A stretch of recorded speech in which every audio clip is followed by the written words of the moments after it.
Hello एमर्स, एक बार पुनः हम लोग आ गए हैं अपने लेक्चर एंड टॉपिक को आगे बढ़ाने के लिए। तो जैसा कि आप सभी लोग जानते हैं, हम लोग पढ़ रहे हैं sexual reproduction in flowering plant, और आज हम देखेंगे मेल रिप्रोडक्टिव ऑर्गन सिस्टम, या सीधा सीधा mail reproductive system of flower. Okay, तो स्टार्ट करते हैं और हेडिंग डालिए mail reproductive system of flower. Mail reproductive system of flower. Okay. अब ध्यान से समझिएगा। तो जैसा कि हम सभी लोग जानते हैं, अगर हम एक प्लांट ले रहे हैं, कौन सा प्लांट सर? एंजियोस्पर्म। एंजियोस्पर्म, तो एंजियोस्पर्म प्लांट के अंदर जो रिप्रोडक्शन की साइट है वो क्या है सर? वो फ्लावर है। फ्लावर के अंदर कितने पार्ट सर? कई सारे। सबसे पहले पेडिसल, पेडिसल के बाद फिर सर थैलेमस, थैलेमस के बाद सर सेपल, सेपल के बाद पिटल, पिटल के बाद स्टामेन, एंड स्टामेन के बाद पिस्टिल। इतने सारे पार्ट हैं, है ना? इन सभी पार्ट में से इन पार्ट का हमारे लिए फिलहाल में कोई यूज नहीं है।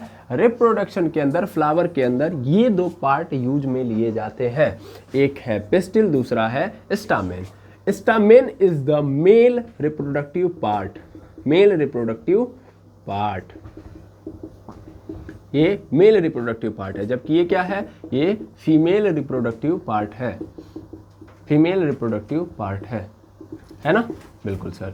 अब हम अगर पिस्टिल के वर्ल को लिखें, यानी अगर हम पिस्टिल का वर्ल यहाँ पे लिखें, तो पिस्टिल के वर्ल को क्या बोलते हैं? जाइनोसियम बोलते हैं, जाइनोसियम बोलते हैं, जाइनोसियम। और स्टामेन के वर्ल को क्या बोलते हैं हम लोग? Androecium, androecium. और अगर मैं बोल रहा हूं male reproductive system of flower, तो that means it is indicated to androecium. किसको इंडिकेट कर रहा है ये? एंड्रोसियम को, है ना? तो चलिए आज हम देखेंगे एंड्रोसियम के बारे में। ओके, स्टार्ट किया जाए।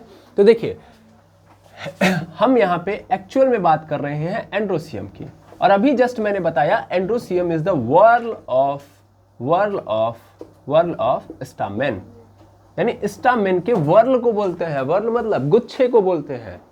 तो अगर हम एक यूनिट को देखो, एंड्रोसियम तो बहुत सारे स्टामेन से मिलकर बना है ना? बहुत सारे क्या है? स्टामेन है, तब जाके बना है एंड्रोसियम। तो अगर मुझे एंड्रोसियम को स्टडी करनी है, तो ले देके हमको स्टामेन को स्टडी करना पड़ेगा, क्योंकि एंड्रोसियम की यूनिट क्या है? स्टामेन, है ना? तो भैया ये लिख लो, एंड्रोसियम की जो यूनिट है वो क्या है? स्टामेन। तो हम किस पे स्टडी करेंगे? स्टामेन पे। स्टामेन पे स्टडी कर डाला तो एंड्रोसियम पढ़ डाला। ठीक है, तो क्या करना है? स्टामेन को स्टडी करना है। तो mail reproductive system of flower, androecium. Androecium किससे बना है? स्टामेन। तो हमें क्या पढ़ना चाहिए? स्टामेन, क्योंकि स्टामेन का ग्रुप ही एंड्रोसियम कहलाता है। अब एंड्रोसियम पढ़ो तो उसका मतलब स्टामेन के बारे में पढ़ोगे। ठीक है, जैसे बॉडी के बारे में पढ़ने का मतलब सेल के बारे में पढ़ना, क्योंकि बॉडी किससे मिलकर बनी है? सेल से बनी है। तो cell is the unit of life या लिविंग ऑर्गेनिज्म। तो सेल के बारे में पढ़ डाला तो पूरे लिविंग ऑर्गेनिज्म को समझ डाला, है कि नहीं है? क्लियर है? तो चलिए स्टार्ट करते हैं। हम सबसे पहले देखेंगे स्टामेन को। अब स्टामेन, फटाफट हेडिंग मारिए। चलिए स्टामेन, स्टामेन। अब देखिएगा स्टामेन कैसा होता है। तो स्टामेन कुछ ऐसा होगा, यहां से एक डंडी टाइप में लगा होगा, और ऊपर की ओर ऐसे गोलाकार संरचना होगी, बल्ब जैसी, और ये दो पार्ट में ऐसे डिवाइडेड होगा। ठीक है, ये पूरे को हम क्या बोलते हैं? स्टामेन। इसको क्या बोलेंगे? स्टामेन। ध्यान से सुनेंगे भैया, मफलर वाले भैया ध्यान देंगे इधर। तो ये पूरा का पूरा स्टामेन है। अब ये जो डंडी है, इस डंडी को हम नाम देते हैं फिलामेंट। क्या नाम देते हैं? फिलामेंट। ये है फिलामेंट। और ये जो ऊपर बल्ब टाइप का जो संरचना आप देख रहे हो, ये है एंथर। ठीक है, ध्यान से समझना। मेल रिप्रोडक्टिव सिस्टम मतलब एंड्रोसियम, एंड्रोसियम में स्टामेन, स्टामेन दो पार्ट, फिलामेंट एंड एंथर। अब इसमें भी सबसे मोस्ट इंपॉर्टेंट पार्ट कौन सा है भैया? एंथर। पूरा खेल कहाँ होगा? एंथर में। यानी मेल रिप्रोडक्टिव सिस्टम के अंदर जो मेल रिप्रोडक्टिव सेल्स हैं, ऐसे बोल दो, मेल रिप्रोडक्टिव सेल्स हैं या जर्म सेल्स जो हैं, या मेल गैमेट सेल जो है वो कहाँ पाए जाएंगे? एंथर में, फिलामेंट में नहीं। आई बात समझ में? हाँ या ना बोलो। तो इसको हम क्या फर्टाइल बोल सकते हैं? यस और no? It is a fertile part of stamen and that is a sterile. ये कैसा पार्ट है? स्टेराइल पार्ट है, जबकि एंथर क्या है? फर्टाइल पार्ट है। क्या इसमें कोई दिक्कत नहीं? ऐसे ही ध्यान से देखो, तो ये टर्मिनल पे, मतलब ये फिलामेंट है तो फिलामेंट के टर्मिनल पे, ध्यान से देखो, टॉप के टर्मिनल पे पाया जा रहा है, तो ये टर्मिनल वाला है भैया। और दूसरी बात देख रहे हो, दो पार्ट में डिवाइडेड है ना? तो एक पार्ट को हम क्या बोलते हैं? लॉब बोलते हैं। क्या बोलते हैं? लोब। क्या बोलेंगे? लोब। तो कितने लोब हैं? 2, तो इसलिए हम क्या बोल देंगे इसको? By lobed. क्या बोल देंगे? By lobed. क्लियर है? हाँ या ना? तो ये क्या है? फर्टाइल है, टर्मिनल है, और क्या है? बाई लोब्ड है। कोई दिक्कत नहीं। बाकी ये क्या है? तो ये सर तो एक डंडी है। डंडी को क्या बोलते हैं? स्टाक।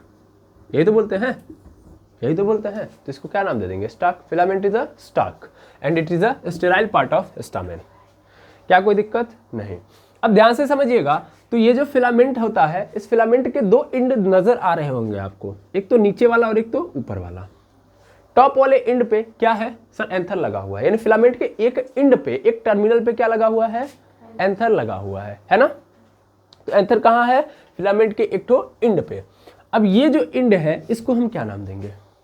और ये जो एंड है ये किससे कनेक्टेड होगा? तो ये अलग कहानी है और ये अलग कहानी है। समझ में आ रहा है? मैंने बोला जो, उसको समझिएगा। फिलामेंट के कितने एंड? 2 एंड। कितने एंड? 2 एंड। कितने एंड? फटाक से बताइए, कितने एंड? 2 एंड। अब देखो, इस एंड को क्या बोलते हैं? प्रॉक्सिमल एंड बोलते हैं। क्या बोलते हैं? Proximal and. और ये क्या है? थोड़ा सा दूर है ना? ये क्या है? दूर है, तो दूर के लिए हम क्या बोलेंगे? Distal end. क्या बोलेंगे? Distal end. पी से होता है पास, तो पास से प्रॉक्सिमल, और दूर से, मतलब डी से होता है दूर, तो दूर के लिए डिस्टल एंड। क्लियर है कि नहीं है? बताइए, क्या इसमें कोई दुविधा? नहीं, होना भी नहीं चाहिए। ठीक है? तो इस एंड को क्या बोलेंगे भैया? डिस्टल एंड, और इसको बोलेंगे प्रॉक्सिमल एंड। अब थोड़ा ध्यान से सुनना है मेरी बात को। देखो, डिस्टल एंड पे कौन कनेक्टेड है? एंथर। एंथर किससे कनेक्टेड होता है? अगर आपसे कोई पूछे कि फिलामेंट के कौन से एंड पे एंथर कनेक्टेड होता है, तो डिस्टल एंड डिस्टल एंड से क्या होता है? अपना एंथर कनेक्टेड होता है। Distal end of filament is connected with anther. ठीक है? और ये जो प्रॉक्सिमल एंड है सर, तो ये प्रॉक्सिमल एंड कई लोगों से कनेक्ट हो सकता है, कई लोगों से। जनरली ये किससे कनेक्टेड मिलेगा आपको? थैलेमस से। किससे? थैलेमस से। लेकिन कभी कभी ये किससे कनेक्टेड हो सकता है? पीटल से कनेक्टेड हो सकता है। कभी कभी ये पेरियंस से कनेक्टेड हो सकता है। क्या बोल दिए सर? ये क्या है सर? थैलेमस से तो समझ में आ रहा था, क्योंकि सभी चीजें किससे निकल के आई हैं? थैलेमस से। Flower is the modified suit and thalamus is the modified stem, और इसी स्टेम से निकला हुआ है ये सब कुछ, है ना? एंथर हमारा तीसरे नंबर का पत्ती है, यस और नो? चौथे नंबर पे क्या आता है? पिस्टिल। तो तीसरे नंबर पे थैलेमस से कौन सा निकल के जाता है? एंथर निकल के जाता है, सॉरी एस्टामेन। तो ये बताओ, थैलेमस से ही तो निकला होगा। मान लो ये थैलेमस है, अगेन मैं बना रहा हूँ, अगेन मैं बना दे रहा हूँ, ऐसे समझ लो। यहाँ पे टोटल कितने हैं? 1 2 3 और 4 होते हैं। सबसे पहले क्या निकलता है? सेपल निकलता है। क्या निकलता है? सेपल। फिर क्या निकलता है? पिस्टिल। पिस्टिल नहीं होता है सर, पिटल होता है। अच्छा ठीक है। फिर उसके बाद निकल के आता है स्टामेन, स्टामेन। और उसके बाद सबसे टॉप पे क्या होता है? ओवरी होता है। ठीक है ना? ये क्या है? ओवरी नहीं बोलोगे, इस पूरे को बोलते हैं पिस्टिल, है ना? तो देखो तीसरे नंबर पे निकल के गया ना, तो भाई जाहिर सी बात है प्रॉक्सिमल एंड किससे कनेक्टेड होगा? थैलेमस से। और अगर थैलेमस से कनेक्टेड है तब कोई दुविधा नहीं है ना? तो जनरली ये हमेशा आपको ऐसा ही मिलेगा, लेकिन किसी किसी केस में आपको ये पिटल से कनेक्टेड नजर आएगा, तब उस केस में इसको स्पेशल नाम देते हैं, क्योंकि ये हर बार नहीं मिलेगा जनरली, यानी ज़्यादातर ये यहीं पे नजर आएगा थैलेमस से कनेक्टेड। लेकिन कभी कभी क्या हो जाएगा, ये जो स्टामेन है, सॉरी हाँ, स्टामेन जो है या फिलामेंट का जो प्रॉक्सिमल एंड है वो क्या हो जाता है? वो जाके कनेक्ट हो जाता है पिटल से। ठीक है ना? तो वो यहाँ पे ऐसे कनेक्ट हो गया। ठीक है, किससे कनेक्ट हो गया भाई? पिटल से। ये क्या है? पिटल है, और ये क्या है? अपना स्टामेन है। तो स्टामेन है पूरा का पूरा, और ये जो प्रॉक्सिमल है, प्रॉक्सिमल एंड किससे कनेक्ट हो चुका है? पिटल से, तब उस केस को हम क्या बोलते हैं? एपिपिटेलस। क्या बोलेंगे? एपिपिटेलस, एपिपिटेलस। अब आता है पेरियंथ, तो किसको बोलते हैं पेरियंथ? ये बताइए, what is the means of perianth, मैं ये जानना चाहता हूँ। तो एक्चुअल में कैलिक्स और कोरोला, कैलिक्स और कोरोला को मिला दिया जाए तो क्या बन जाता है? पेरियंथ बन जाता है। मतलब सेपल यानी ग्रीन वाली पत्ती और जो पंखुड़ी होती है पिटल, वो दोनों आपस में क्या हो जाए? कनेक्ट हो जाए, यानी ये दोनों की दोनों आपस में क्या है? सटी हुई है, आपस में क्या है? सटी हुई है। सेपल और पिटल, देखो sepal is the unit of calyx, calyx को ही मतलब कैलिक्स जो होता है वो ग्रुप ऑफ सेपल होता है, जबकि पिटल जो होता है वो कोरोला का यूनिट है, यानी corolla is the unit of corolla is the group of petal. Corolla क्या है? पंखुड़ियों का समूह है, वर्ल है, जबकि कैलिक्स जो है वो सेपल का वर्ल है। सेपल का अगर गुच्छा बना दिया जाए तो क्या बन जाएगा? कैलिक्स, और पिटल का गुच्छा बना दिया जाए तो कोरोला। अगर ये सभी पत्तियां मतलब ग्रीन पत्तियां, मेरे पास फ्लावर है, हाँ अभी तो बेचारा एकदम मुरझा चुका है, तो ये देखिएगा, ये क्या है? ग्रीन वाला है पार्ट, और ये क्या है अपना? ये है पंखुड़ी, है ना। तो अगर ये दोनों आपस में क्या हो जाए? कनेक्ट हो जाए ऐसे, ठीक है, ये दोनों आपस में क्या हो जाए? कनेक्ट हो जाए, तो उस केस में इसको हम क्या बोलेंगे? पेरियंथ बोलेंगे। क्या बोलेंगे? पेरियंथ। आई होप समझ में आ गया होगा, ठीक है। अब ध्यान से समझिएगा, जैसे कैलिक्स का जो यूनिट है वो क्या है? सेपल है, और कोरोला का जो यूनिट है उसको क्या बोलते हैं हम लोग? पिटल बोलते हैं। तो पेरियंथ के यूनिट को हम टेपल बोलेंगे। क्या बोलेंगे? टेपल। और ऐसा हो जाता है कभी कभी कि ये जो हमारा फिलामेंट का जो प्रॉक्सिमल एंड है वो जाके किससे कनेक्ट हो जाए? वो जाके इस पेरियंथ से कनेक्ट हो जाए, यानी ऐसा फ्लावर जिसके अंदर सेपल और पिटल आपस में चिपके हुए हैं, और उस चिपके हुए सेपल और पेटल को, उन दोनों को मिला के क्या बोलेंगे? टेपल बोलेंगे। तो उस टेपल से कौन कनेक्ट हो जाए? उस टेपल से कनेक्ट हो जाए अपना स्टामेन या प्रॉक्सिमल एंड ऑफ फिलामेंट। तो उस केस में जो हमारा एंथर होगा, जो हमारा स्टामेन होगा वो क्या कहलाएगा? उसको हम बोलेंगे एपिटेपेलस। क्या बोलेंगे? एपिटेपेलस। क्लियर है ना? तो एपिटेपेलस मतलब पेरियन से कनेक्टेड है, एपिपेटल्स मतलब पिटल से कनेक्टेड है, और थैलेमस से तो कोई दिक्कत नहीं, तब तो वो अपने जनरल नाम ही रखा जाएगा उसका, स्टामेन, ठीक है ना। तो स्टामेन को कब हम एपिपेटलस बोलेंगे? जब पिटल से कनेक्ट हो गया। स्टामेन को हम कब एपिटेपेलस बोलेंगे? जब ये पेरियन से कनेक्टेड हो जाएगा। ओके, पेरियन बोला समझ आया ना? यहीं पे आप समझिए, यहाँ पे पिटल है और इसी में पिटल से क्या हो जाए? कैलिक्स भी कनेक्टेड है। क्या है? कैलिक्स यानी सेपल भी कनेक्टेड है। तो उस केस में इसको हम क्या बोलेंगे? एपिटेपेलस, ठीक है। सेपल और पिटल जब आपस में कनेक्टेड होते हैं तो टेपल बोलते हैं, और टेपल से अगर हमारा क्या कनेक्ट हो जाए? प्रॉक्सिमल एंड ऑफ फिलामेंट, तब उस केस में हम क्या बोलेंगे? उसको एपिटेपेलस बोलेंगे। अगर केवल पिटल से कनेक्टेड है तब एपिपेटलस, स्टामेन से कनेक्टेड है तो स्टामेन, ठीक है ना। कौन कनेक्टेड होगा? Proximal and. तो यहाँ पे लिख लो प्रॉक्सिमल एंड कनेक्टेड विथ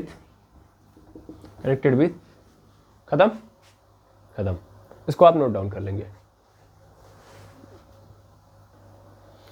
अब ये बात तो समझ में आ गई कि फिलामेंट के दो and, proximal and and distal end. Distal end से कौन कनेक्टेड है? एंथर। और प्रॉक्सिमल एंड से सर प्रॉक्सिमल एंड कई लोगों से कनेक्टेड नजर आएगा। तो जनरली मैंने क्या बताया था? अच्छा ये तो मैंने बताया नहीं, जस्ट इसको भी नोट कर लेते हैं। प्रॉक्सिमल एंड जनरली किससे कनेक्टेड होगा? थैलेमस से। लेकिन होता क्या है, इसको भी समझो कि जब ये पिटल से कनेक्टेड होता है तो एपिपेटलस बोलते हैं। अच्छा, ये किस में देखने के लिए मिलता है? अगर आपसे क्वेश्चन पूछ दे कोई, ये बताओ कि कौन सा ऐसा फ्लावर है जिसके अंदर जो एंथर है हमारा वो किससे कनेक्टेड है? पिटल से कनेक्टेड है, यानी प्रॉक्सिमल एंड कनेक्टेड विथ पिटल, यानी एपिपेटलस कंडीशन। एपिपेटलस कंडीशन किस में देखने के लिए मिलती है? एपिपेटलस कंडीशन देखने के लिए मिलती है कौन से फैमिली में? हम नहीं बताएंगे। टेपल, ठीक है ना। टेपल मतलब एपिटेपेलस कंडीशन। तो एपिटेपेलस कंडीशन किस में मिलती है देखने के लिए? और एपिपेटेलस कंडीशन से एक चीज़ और लिख लीजिएगा, एपिटेपेलस को ही कभी कभी एपिफाइलस कंडीशन भी के नाम से भी जाना जाएगा, एपिफाइलस कंडीशन। ओके, तो ये दोनों के दोनों कंडीशन कहाँ देखने के लिए मिलते हैं, एपिपेटेलस एंड एपिटेपेलस। चलिए मैं खुद बता देता हूँ, नोट करके लिख लीजिएगा। ये सब बातें आपको मॉर्फोलॉजी ऑफ फ्लावरिंग प्लांट में बताया गया था, याद है, सोलेंसिया में। सोलेंसिया किसकी फैमिली है, सोलेंसिया फैमिली में, पूरी फैमिली है मैंने बता दी, सोलेंसिया फैमिली में। Solanaceae family is the family of brinjal, बैगन की फैमिली है, ठीक है। और ये जो एपिटेपेलस कंडीशन आपको देखने के लिए मिलता है वो लिलिएसी में मिलता है, लिलिएसी में, ठीक है, लिलिएसी में। लिलिएसी किसकी फैमिली है, लिली की, जानते हैं ना आप लिली को, है ना, आपके घर के बगल में है, ठीक, तो लिलिएसी। ओके, तो एपिटेपेलस कंडीशन लिलिएसी में मिलती है और एपिपेटेलस सोलेंसिया में।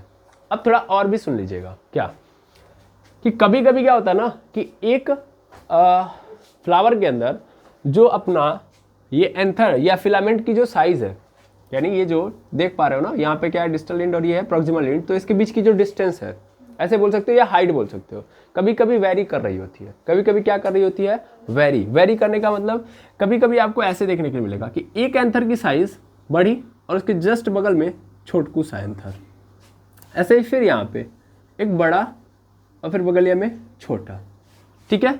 तो ऐसी कंडीशन आपको देखने के लिए मिलेगी कि जो हमारा एंड्रोसियम है, अब इस चीज को, एंड्रोसियम को देखो, जब भी स्टामेन की बात होगी तो स्टामेन को हम किससे रिप्रेजेंट करेंगे, ए से रिप्रेजेंट करते हैं, इसका डेनोटेशन किससे होता है, ए से, याद रखेंगे। और ऐसी कंडीशन आ जाए कि दो ठो छोट के और फिर दो ठो बढ़ के, ठीक है। तो ऐसे कंडीशन को हम क्या बोलते हैं, ऐसे कंडीशन को हम बोलते हैं डाइनोमियस कंडीशन, डाइनोमियस कंडीशन। और डाइनोमियस कंडीशन का मतलब क्या है, ये किस में पाया जाएगा, फटाफट आप सोच के बताइए। और कभी कभी कंडीशन ऐसी पाई जाएगी कि यहाँ पे एक ठो छोटका दो ठो बड़का, ठीक है, फिर ऐसे ही दो ठो बड़का एक ठो छोटका, यानी अभी भी छोटे वाले कैसे हैं, दो ठो हैं और चार ठो बड़े वाले आ गए, यानी जो साइज होगी इनकी क्या होगी, वेरी कर जाएगी, यानी अलग अलग आपको नजर आएगी इन स्टामेन या इस फिलामेंट की साइज, ठीक है। तो यहाँ पे A2+4 हो गया, तब इसको क्या बोलेंगे, ये इसको हम बोलेंगे ए टेट्रा डाइनोमियस कंडीशन। अब आपसे पुनः क्वेश्चन में पूछूंगा, अच्छा इसका मैंने नाम नहीं लिखा था, अभी सही है। अब मैं पुनः पूछूंगा आपसे, ये बताइए ये दोनों किस में पाया जाता है, फटाफट आंसर फटाफट देंगे। नहीं पता, एकदम नहीं पता, चलिए ठीक है। सैल्विया, सैल्विया को जानते हैं, सलीना की बात नहीं हो रही, सैल्विया की बात हो रही है। मस्टर्ड, यहाँ पे क्या है, मस्टर्ड, ये सैल्विया और ये क्या रहा, मस्टर्ड। मस्टर्ड के अंदर कैसा कंडीशन, टेट्रा डाइनोमियस कंडीशन, और सैल्विया के अंदर डाइनोमियस कंडीशन। मतलब समझ में आ रहा है ना कि जो साइज होगी फिलामेंट की या लेंथ होगी जो फिलामेंट की, वो वेरी कर रही होगी, ठीक है ना। यहाँ पे लिख लेना, filament size will be very in few plants, एक तो सैल्विया और दूसरा मस्टर्ड, ठीक है। क्या ये सभी बातें क्लियर हो गई, इंड समझ डाला, हाँ, और साइज भी समझ डाला। फिलामेंट की खेल को हमने खत्म कर दिया, अब हम किस पे पहुंचेंगे, एंथर। मेन पार्ट कौन है, एंथर ही तो है, स्टेराइल पार्ट है ये, कौन, फिलामेंट। और इसके बारे में दो बातें क्लियर हो जाएंगी, हाँ या ना, बोलिए, दो बातें क्लियर। सबसे पहले इंड को कनेक्ट किया, डिस्टल इंड पे कौन कनेक्टेड है, एंथर। प्रॉक्सिमल पे, सर प्रॉक्सिमल 3 लोगों से कनेक्ट होने के चांस है, यानी हमारा जो स्टामेन है वो 3 लोगों के साथ जुड़ा हो सकता है, या तो थैलेमस होना चाहिए, मतलब थैलेमस के साथ जनरली आपको दिखाई देता है, लेकिन कभी कभी ये पिटल के साथ कनेक्टेड दिखाई देगा, कभी कभी ये किसके साथ, पेरियंथ के साथ कनेक्टेड होता हुआ दिखाई देगा। उसके साथ साथ इसकी जो लेंथ होगी वो कभी कभी वेरी कर जाएगी, है ना। कभी क्या होगा कि 2 छोटे और 2 बड़े एंथर आपको नजर आएंगे एक साथ। या कभी कभी ऐसा होगा कि एक छोटा दो बड़ा फिर दो छोटा, दो बड़ा और एक छोटा, इस तरीके से आपको साइज देखने के लिए मिलेगी। तो यानी लेंथ भी क्या कर रही होगी, वेरी कर रही होगी फिलामेंट की। तो उस वो भी दो कंडीशन है और दोनों कंडीशन को मैंने यहाँ पे एक्सप्लेन कर दिया। तो फिलामेंट आपका क्या हो गया, क्लियर। अब हम क्या देखेंगे, एंथर। देखा जाए एंथर को, चलिए इसको भी छाप लीजिए, चलिए ध्यान देंगे। अब हम देखेंगे एंथर को। एंथर को बड़े अच्छे से ध्यान से समझिएगा। तो मेनली जो एंथर होता है वो ऐसा आपको नजर आएगा। कैसा नजर आएगा,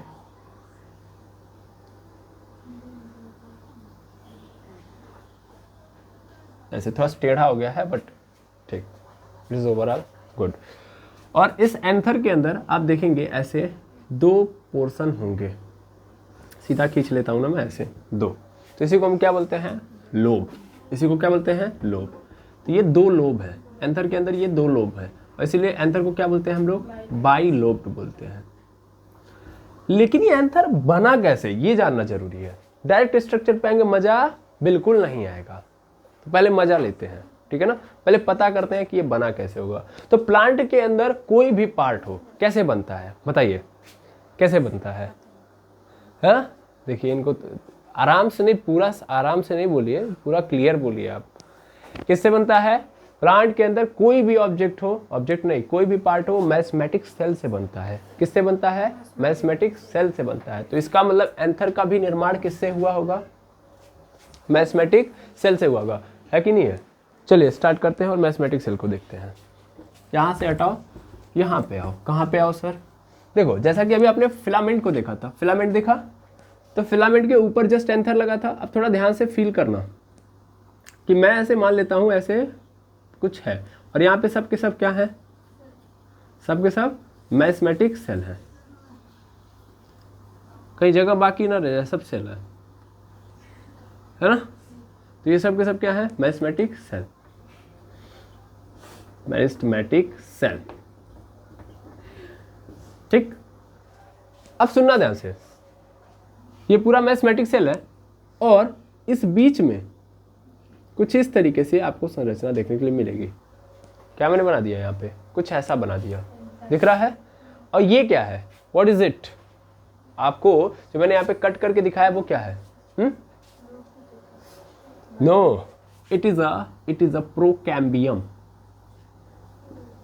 प्रोकैम्बियम, जिन लोगों ने एनाटॉमी ऑफ फ्लावरिंग प्लांट पढ़ा होगा उनको प्रोकैम्बियम बड़े अच्छे से आ रहा होगा। Procambium is the future vascular bundle, vascular bundle, vascular bundle.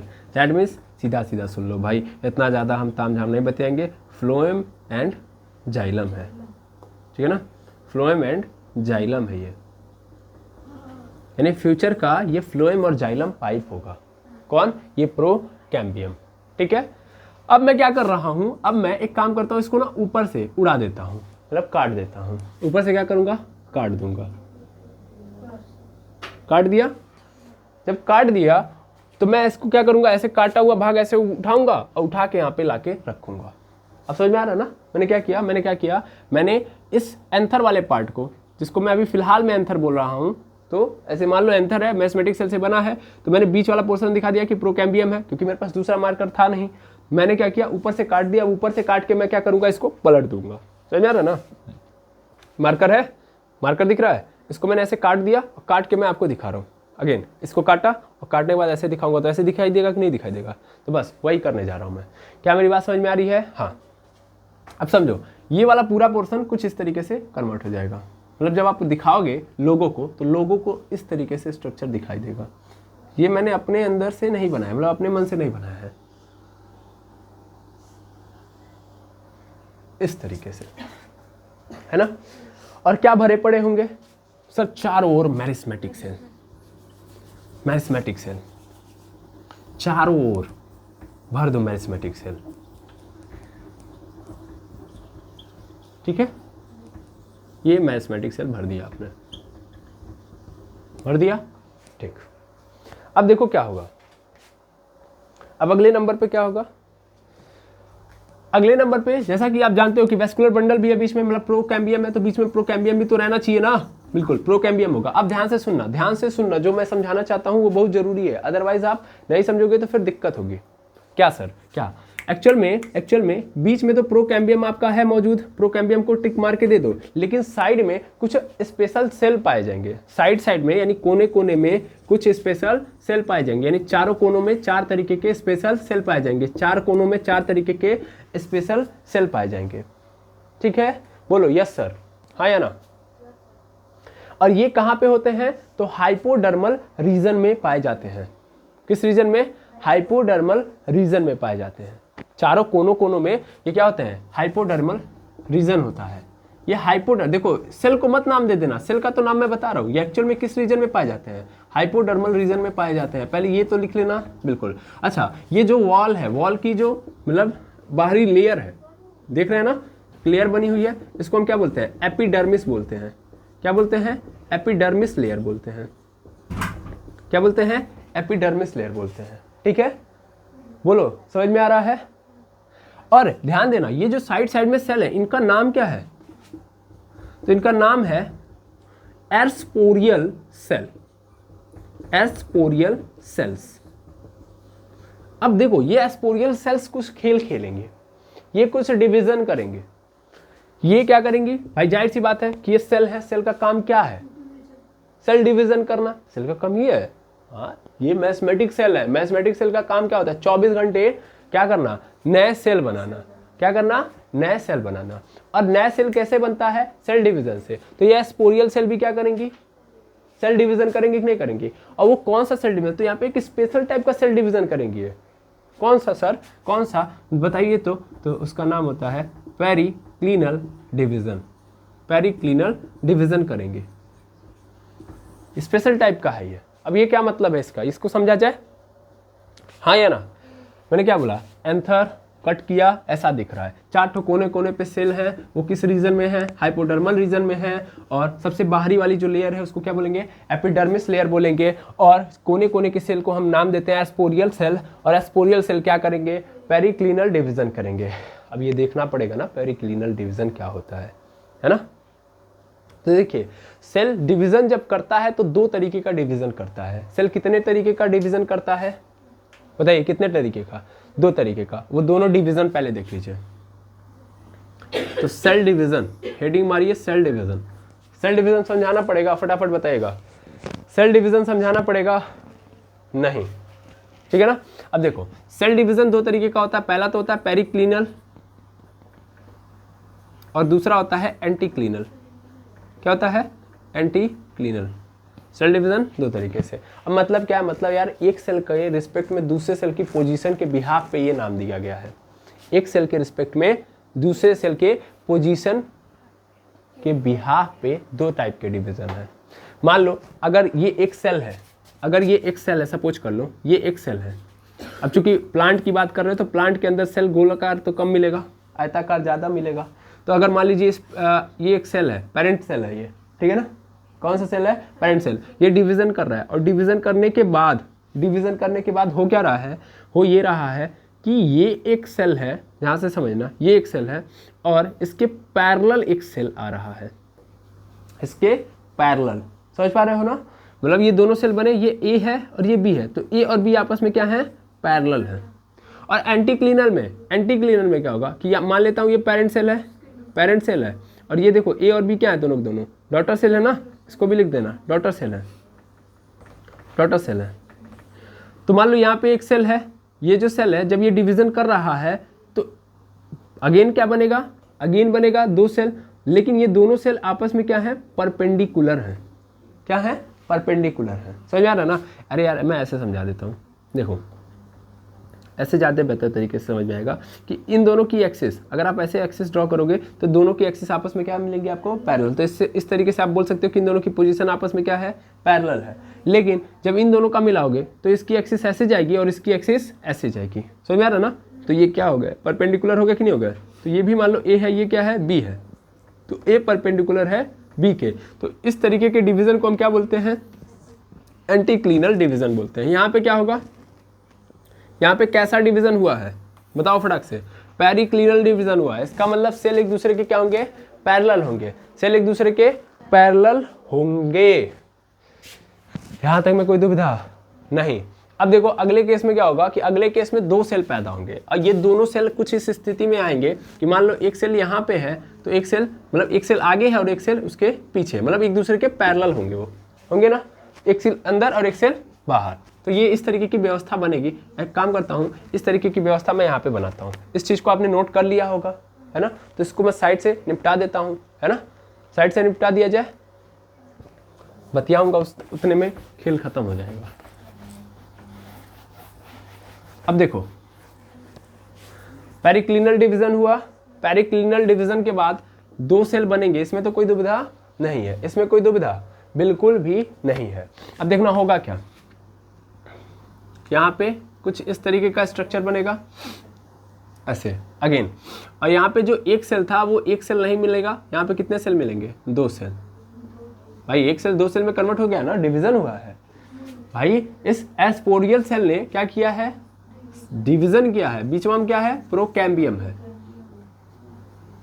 यहां भी प्रोकैम्बियम है, यहां भी प्रोकैम्बियम, प्रोकैम्बियम नहीं है सॉरी, ये तो डिवीजन किया हुआ सेल है, बाकी मैस्मेटिक सेल हैं 4 और फैले हुए। ठीक है, सबसे बाहरी लेयर क्या है, एपिडर्मिस है, एपिडर्मिस है।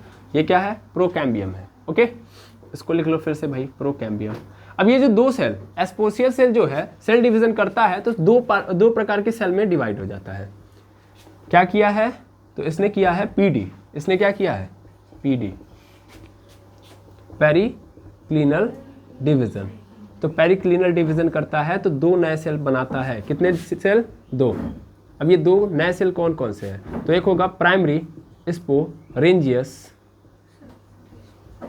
और दूसरा होगा प्राइमी पैरिएटल। पैरिएटल 2 सेल बने, एक तो प्राइमरी स्पोरेंजियस सेल और दूसरा है प्राइमरी पैरिएटल सेल।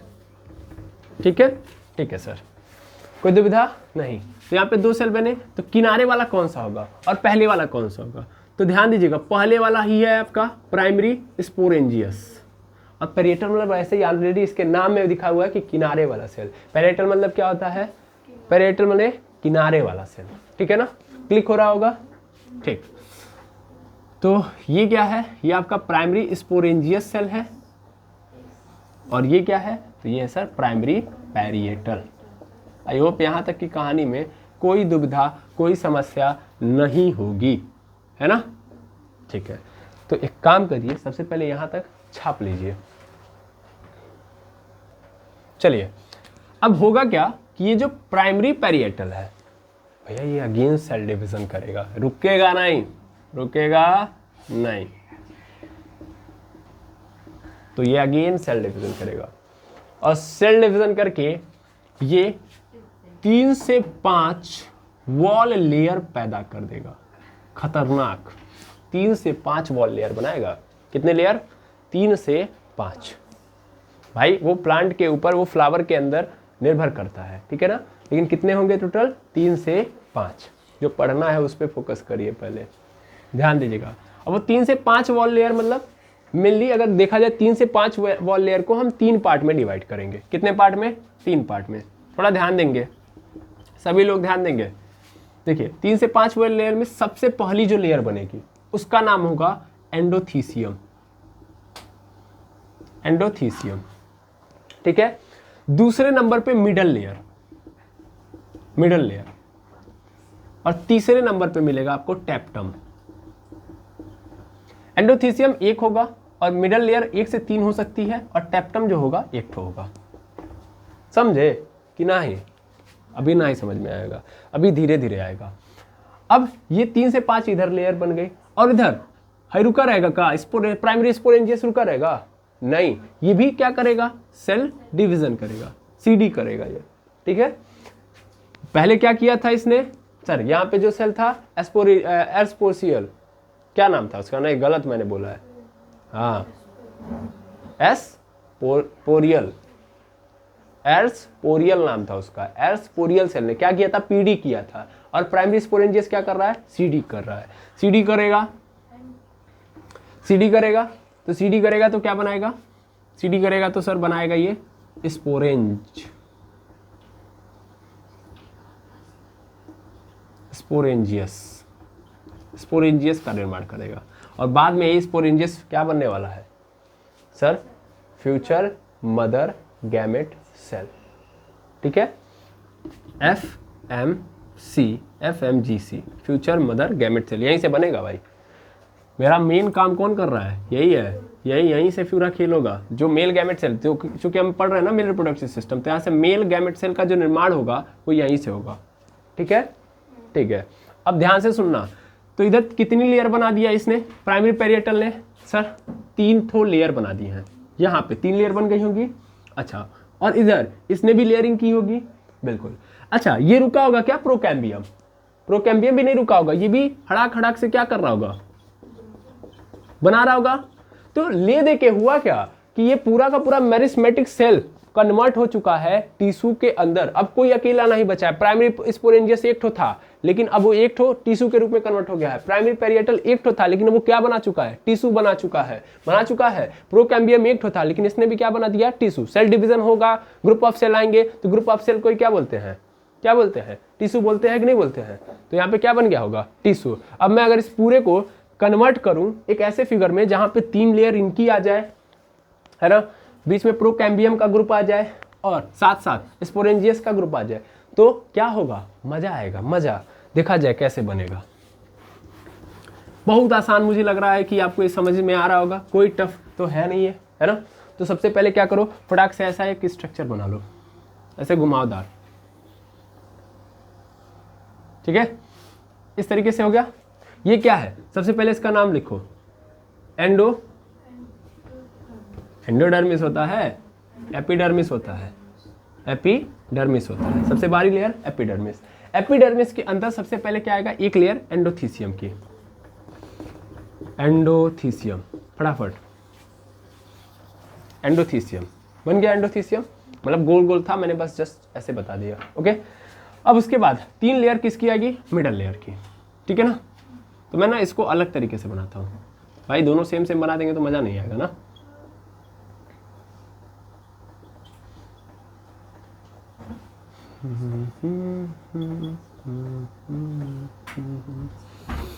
देखिए थोड़ा टाइम लग रहा होगा, मैं जानता हूँ, और आप लोग कह रहे होंगे टाइम ही नहीं है, बट क्या किया जाए, बनाना तो पड़ेगा, बिना बनाए समझा भी नहीं सकते।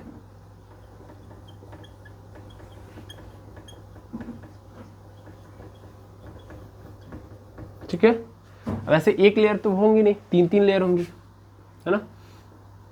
तो मैं फटाफट यहीं पे कन्वर्ट कर लेता हूँ।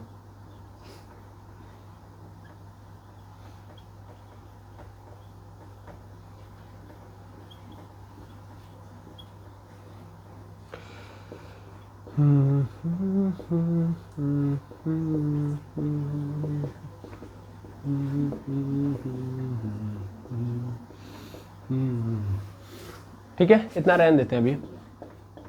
ये बाहर में मतलब ये क्या है? सब के सब, ये सब के सब ये है। पहले इसको लिख लो, एंडोथीसियम। एंडोथीसियम है ना। और ये जो 2 लेयर दिख रही है वो क्या है? मिडल लेयर है। क्या है? Middle layer, middle layer.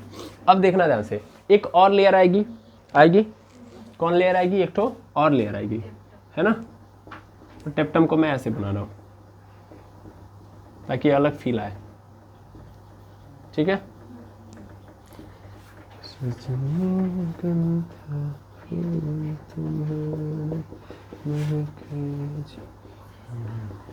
हो गया।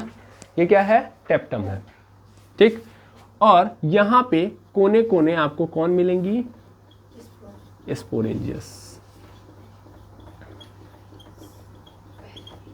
कुछ इस तरीके का स्ट्रक्चर आपको मिलेगा। ये देखिएगा, कोने कोने कोने कोने ही थी ना सब, तो कोने कोने मैंने बना दिया। क्लियर है? बताइए यहाँ तक में कोई दुविधा नहीं। अब जो भी जगह बचा हुआ है वहाँ पे कौन होगा? बताइए फटाफट, कौन होगा? अब कौन बचा है? पहले तो इसको लिख दीजिए। ये क्या है? ये स्पोरेंजियस टिश्यू है, स्पोरेंजियस टिश्यू है ना। स्पोरेंजियस टिश्यू लिख लीजिएगा, स्पोरेंजियस टिश्यू, जहाँ से बाद में बनेगा। और यहाँ पे अब क्या आएगा? तो अब आएगा ऐसे ट्राइंगल शेप में बना लो, ये सब प्रोकैम्बियम होगा, है ना।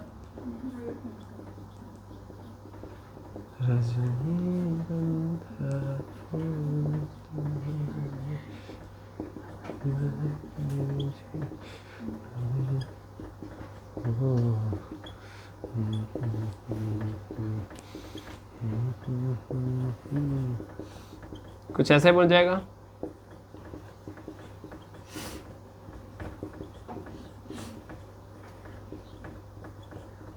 हो गया। ये जो आपको दिख रहा है ये कौन सा टिश्यू है सर? वही प्रोकैम्बियम वाला टिश्यू है, ठीक है ना। क्या है? प्रोकैम्बियम टिश्यू है। तो क्या यहां तक समझ में आया? और ये जो आपको दिख रहा है that is your young anther. यही है किसका फिगर? Young anther. जो मैं आपको बना के डायरेक्ट दिखाता वो यहाँ पे बना है यंग एंथर। समझ में आया? तो इस तरीके से बन गया आपका यंग एंथर। क्या कोई दिक्कत? बताइए, कोई दिक्कत नहीं। ध्यान से आप ऑब्जर्व करोगे तो आपको मिलेंगी इसमें 4 साइडें। 4 साइड मिल रही हैं, 1 2 3 4, 4 साइड मिली। इसलिए इसको हम क्या बोलते हैं? इसलिए इसको हम टेट्रागोनल बोलते हैं। क्या बोलते हैं? टेट्रागोनल बोलते हैं। पहली बात।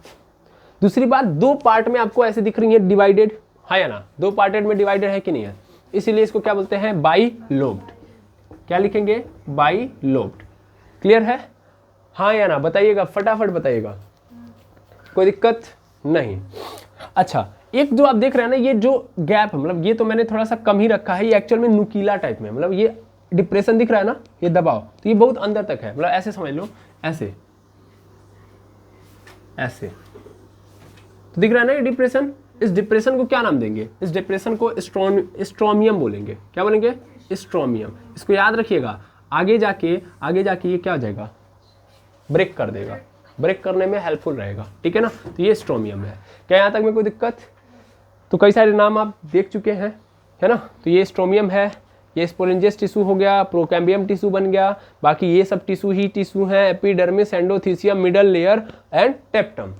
अब एक चीज याद रख लो कि जो टेप्टम है, ध्यान से देखो, तो टेप्टम ही स्पोरेंजियस टिश्यू के अगल बगल है, और टेप्टम जानते हो क्या करेगा? टेप्टम एक्चुअल में प्रोवाइड करेगा न्यूट्रिशन। क्या प्रोवाइड करेगा? न्यूट्रिशन।